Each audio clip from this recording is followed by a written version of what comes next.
창세기 49장 1절부터 12절 말씀 마음을 집중하시고 함께 읽어보시겠습니다. 야곱이 그 아들들을 불러 이르되 너희는 모이라.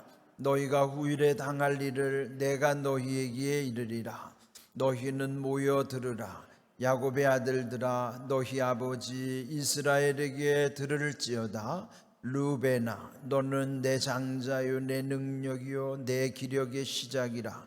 위풍이 월등하고 권능이 탁월하다마는 물의 끓음 같았은즉 너는 탁월하지 못하리니 네가 아버지의 침상에 올라 더럽혔음이로다. 그가 내 침상에 올랐었도다. 시몬과 레위는 형제요 그들의 칼은 폭력의 도구로다. 내 호나 그들의 모의에 상관하지 말지어다. 내 영광아 그들의 집회에 참여하지 말지어다. 그들이 그들의 분노대로 사람을 죽이고 그들의 혈기대로 소의 발목 힘줄을 끊었음이로다. 그 노여움이 혹독하니 저주를 받을 것이요 분기가 맹렬하니 저주를 받을 것이라. 내가 그들을 야곱 중에서 나누며 이스라엘 중에서 흩으리로다. 유다야, 너는 내 형제의 찬송이 될지라. 내 자손이 내 원수의 목을 잡을 것이요 내 아버지의 아들들이 내 앞에 절하리로다. 유다는 사자 새끼로다. 내 아들아, 너는 움킨 것을 찢고 올라갔도다. 그가 엎드리고 웅크림이 사자 같고 암사자 같으니 누가 그를 범할 수 있으랴. 규가 유다를 떠나지 아니하며 통치자의 지팡이가 그 발 사이에서 떠나지 아니하기를 실로가 오시기까지 이르리니 그에게 모든 백성이 복종하리로다. 그의 나귀를 포도나무에 매며 그의 암나귀 새끼를 아름다운 포도나무에 맬 것이며 또 그 옷을 포도주에 빨며 그의 복장을 포도즙에 빨리로다. 그의 눈은 포도주로 인하여 붉겠고 그의 이는 우유로 말미암아 희리로다. 아멘. 창세기 49장에는 그 야곱이 12아들들에게 복을 비는 축복장에 관한 내용입니다. 이 앞에서는 48장에서는 특별히 요셉의 두 아들 므낫세와 에브라임, 물론 이제 그 손이 엇갈려서 축복했지만은 그 두 아들들에게 복을 빌은 다음에 이 49장은 그 12아들을 이름을 부르면서 그들을 이제 복을 비는 내용이죠. 이제 그 나이가 147세, 임종을 앞두고 12아들들이 다 모인 것입니다. 이제 오늘 이 말씀을 보시면 1절, 2절 보면 특별히 이제 2절에서 너희는 모여 들으라. 야곱의 아들들아, 너희 아버지 이스라엘에게 들을지어다. 여기 들으라, 들을지어다. 들으라라는 말이 이제 여러분 익숙한 히브리어 중에서 쉐마라는 뜻이 있죠. 쉐마라는 뜻이에요. 여러분 이게 듣는 게 중요한 것인데 이 유언 겸 축복의 내용이지만 여기 그 12아들에 대해서 이름을 거명하면서 오늘 읽은 내용은 그 중에 이제 루벤과 시므온, 레위, 유다 그 4명에 관한 것만 이제 우리가 읽었어요. 그런데 어떤 아들은 아주 긍정적 내용으로 이제 축복하는 내용이 있고, 이제 오늘 읽은 이 지금 루벤이나 시므온, 레위 같은 경우는 그 내용이 좀 부정적인 내용들이에요. 이제 우리가 부모의 입장에서 자식을 낼 때는 부모는 자식을 잘 알죠. 그 아이의 장단점도 잘 알고 또 뭐가 문제인가도 잘 알죠. 그리고 이제 이 아버지로서 그 12아들이 지금 이 모여 있는 자리에서 복을 비는 내용이 그 자체로서 어떤 위선이나 꾸밀 수는 없을 거예요. 여러분 이제 죽음을 앞둔 상황에서 사람은 진실해진다고 그러잖아요.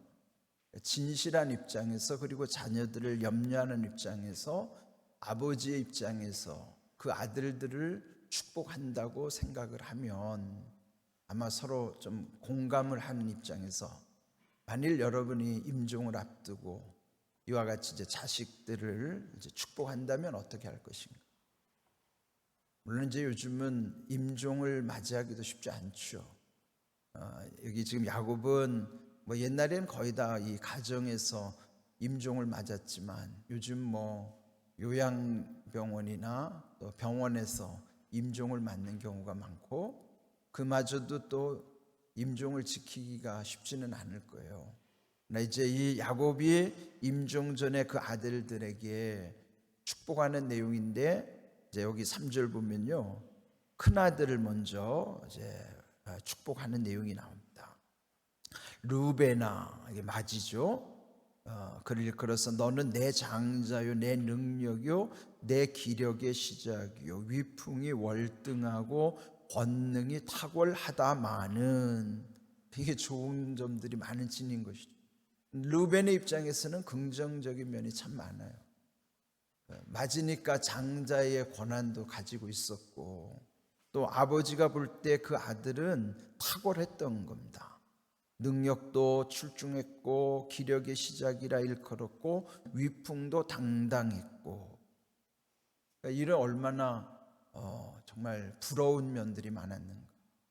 그런데 문제가 뭔가 4절 물의 끓음 같았은즉 너는 탁월하지 못하리니 네가 아버지의 침상에 올라 더럽혔음이로다. 그가 내 침상에 올랐었도다. 이 말씀은 창세기 35장 앞에서 이제 우리 언급했던 내용인데 그 아버지의 첩이었던 빌하를 범했던 적이 있었죠. 아버지의 첩과 이제 음란한 관계를 이뤘었던 것이죠.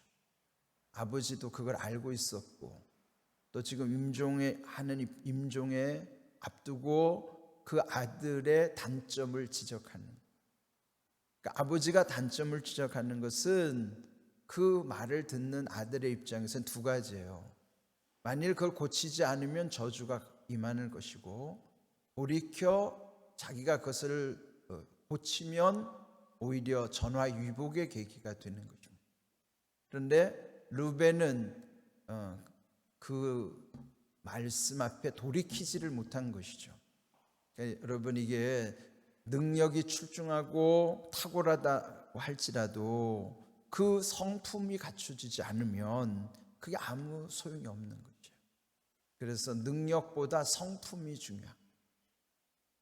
우리는 항상 능력을 더 바라는 경우가 있잖아요. 그런데 자기의 성품이 갖춰지지 않으면 능력 때문에 망하는 경우가 많죠. 우리 주변에도 보면 여러분 교도소 가는 사람들이 능력자들이 대부분 교도소를 가는. 그러니까 능력자들이 성품이 갖춰지지 않아서 일을 저지르면 교도소를 가는.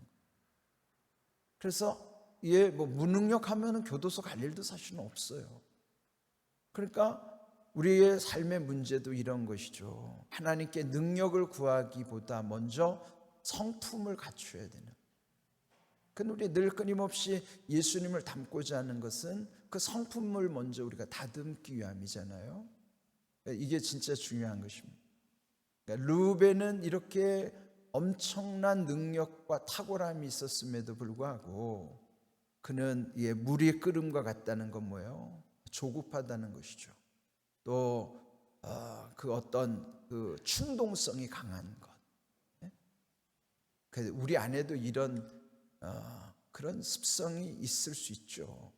그러나 이제 이것을 루벤의 경우만으로 생각하지 말고 내 안에서의 부정적인 자아, 내 안에 고쳐야 될 점들을 다시 한번 점검해 보는 것이죠. 내 안에도 루벤의 이런 부정적 면모가 있을 수 있다 하는 것입니다. 그 다음에 이제 5절에 보시면 시몬과 레위에 관한 말씀이 나와요. 이제 여기서 나오는 루벤, 시몬, 레위, 유다 여기에 나오는 아들들은 거의 그 첫 번째 아내에게서 얻은 아들들이죠. 그런데 이제 여기 시므온과 레위는 특별히 형제로 묶은 것은 그 두 사람이 이제 그 다음 지적한 대로 그들의 칼은 폭력의 도구로다. 이것은 창세기 34장에 이제 또 언급된 내용이에요. 야곱 가정이, 야곱 가문이 그 세겜 땅에 머물렀을 때 그 세겜 땅 추장이 세겜이었는데 그 추장이 그 집 야곱의 딸 디나를 연모하여 강간했던 사건이 있었었죠. 그래서 이제 그 아버지가 찾아와서 그 정식으로 이제 그 야곱에게 이제 가문을 청혼하는 거예요. 우리 아들이 이렇게 당신 딸에게 당신 딸을 연모하니 우리 함께 사돈을 맺자. 그때 그 아들들이 모의하기를 일단 받아들이는 척하면서 그들에게 역제안을 하는 거예요. 우리는 할례를 받아야만 그렇게 할 수 있다. 이제 할례라는 게 뭐예요? 남자의 성기를 베는 거 아니겠어요?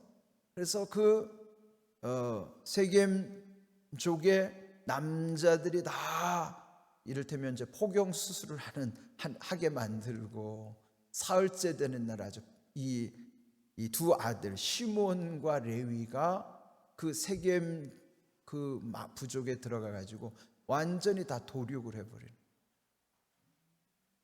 그걸 이제 잔인하게 본 것이죠. 그래서 그 칼은 폭력의 도구로다, 그런 것입니다. 그러면서 내오나 그들의 모의에 상관하지 말지어다, 내 영광아 그들의 집회에 참여하지 말지어다. 그 다음에 그들이 그들의 분노대로 사람을 죽이고 혈기대로 소의 발목 힘줄을 끊었습니다. 여기 지적한 게 분노와 혈기 7절 노여움이 혹독하니 결국은 저주를 받을 것이라. 이런 이제 우리나라에 보면 대체적으로 다혈질인 분들이 많잖아요. 다혈질의 사람들은 이게 참 우리 안에 부정적 자아들의 이런 것이 분노, 혈기, 노여움, 이런 것 때문에 참 손해를 볼 때가 많죠. 순간 부르르 떨었다가 그 다음에 손해보는 일들이 너무 많은 거예요. 그러니까 이 시므온과 레위가 이제 그와 같은 면모가 있는 것인데, 또 이 또한 그 아버지의 그 염려대로 그들이 돌이키면 복을 받는 거예요. 근데 이제 다행히도 여러분 잘 아는 대로 레위 지파는 훗날에 이제 그 제사장 가문을 이루잖아요. 성전의 모든 일을 다 레위 가문에서 맡아서 하게 되는 거예요. 그걸 보면 레위는 그 아버지의 그 유언 또 축복을, 뭐 사실은 이게 부정적인 게 축복이라고 하기는 뭐하지만, 여러분 이 말씀도, 책망의 말씀도 돌이키면 그게 복이 되는 거예요. 레위는 그 아버지의 말씀을 깊이 새기고 결국은 그들의 레위 지파는 새롭게 변모하는 과정을 가는 거예요. 앞에 르우벤이나 시므온은 결국은 돌이키지 않아서 그 아버지 유언대로 그 지파들이 결국은 다 이제 질이 멸렬해지지만, 그래도 레위의 가문은 하나님의 나라를 위해서 귀하게 쓰임 받는 거예요. 그러니까 여러분 말씀을 들을 때 너무 달콤한 말씀에만 이렇게 빠지면 안 돼요. 쓴 말씀을 잘 소화해낼 수가 있어야 되는 거예요. 그래서 이제 이 말씀을 들을 때 여기에 부정적인 것도 내 안에 한번 나를 돌이키는 기회로 삼는 것입니다.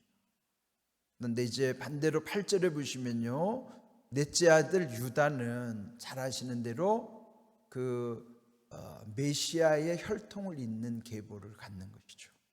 그러니까 유다의 후손에서 다윗 왕이 나오고 다윗의 후손이 예수 그리스도로 이어지는 것이죠. 그러니까 유다야말로 비록 넷째 아들이지만 그 영적 장자권이 유다를 통해서 이어지고 다윗 왕 예수 그리스도께로 이어지는 그 가문의 복을 받는 것이죠. 그렇다고 해서 유다가 완전한 건 아니잖아요.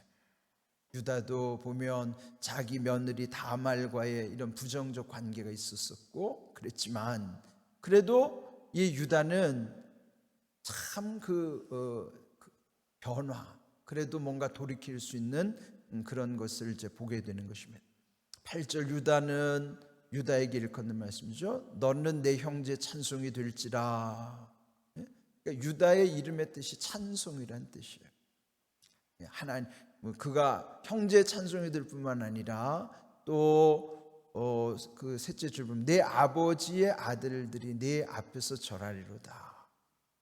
이제 그 12지파 중에서도 그 메시아의 가문 혈통을 이어가는 그런 복을 받게 되는 것입니다. 10절에 또 보면 규가 유다를 떠나지 아니하며 통치자의 지팡이가 그 발 사이에서 떠나지 아니하기를. 규라고 하는 것은 옛날 성경에는 홀이라고 번역되는데, 홀. 네, 여러분 이제 사극 같은 데 보면 우리나라에서도 이렇게 왕과 신하들이 그 손에다 뭘 이렇게 들고 있죠. 이렇게. 왕은 왕이 드는 게 있고 신하는 신하들이 이렇게 들고 있는 게 있어요. 이렇게 이렇게 휘어져 가지고 이렇게 들고 있는 거. 그게 규, 홀이라고 하는 거예요. 홀. 근데 이제 왕의 홀을 갖고 있는 거예요. 그걸로 이제 그 권위를 상징하는 건데, 그 왕의 홀, 또 통치자의 지팡이, 이런 것은 왕권을 상징하는 것이죠. 셋째 줄 보면 실로가 다시 오시기까지 그리할 것이고 그에게 모든 백성이 복종하리로다. 실로라는 뜻은 이제 히브리어로는 이제 그 유사한 뜻이 이제 샬롬 평강의 왕으로서 예수 그리스도 메시아가 오심을 표현하는 내용입니다. 실로는 오실 메시아에 대한 상징이죠. 그러니까 앞으로 유다의 가문을 통해서 메시아가 이를 것을 이제 축복하는 내용이기도 한 것입니다. 이제 오늘 이 12아들 중에 4아들에 대한 내용만 살펴봤지만은, 이제 그 중에 유다는 정말 진정한 복을 받은 것이고, 나머지 아들들은 부정적인 것을 언급함으로써 오히려 그것을 이제 반면교사로 삼았어야 되는데, 오히려 전화위복의 계기로 삼았어야 되는데 그리하지 못한 점은 좀 아쉬운 거예요. 우리에게도 마찬가지로 이런 어떤 책망의 말씀 앞에 우리 자신을 돌이킬 줄 아는, 깨달을 줄 아는 지혜, 그래서 늘 하나님이 기뻐하시는 쪽으로 우리 삶이 날마다 바른 길을 갈 수 있는 삶, 그것이 진정한 은혜의 복이라는 사실을 오늘 본문을 통해서 깨닫게 되는 것입니다. 말씀대로 이루어지는 은혜와 복이 우리에게 임하기를 주님의 이름으로 축복합니다. 아멘.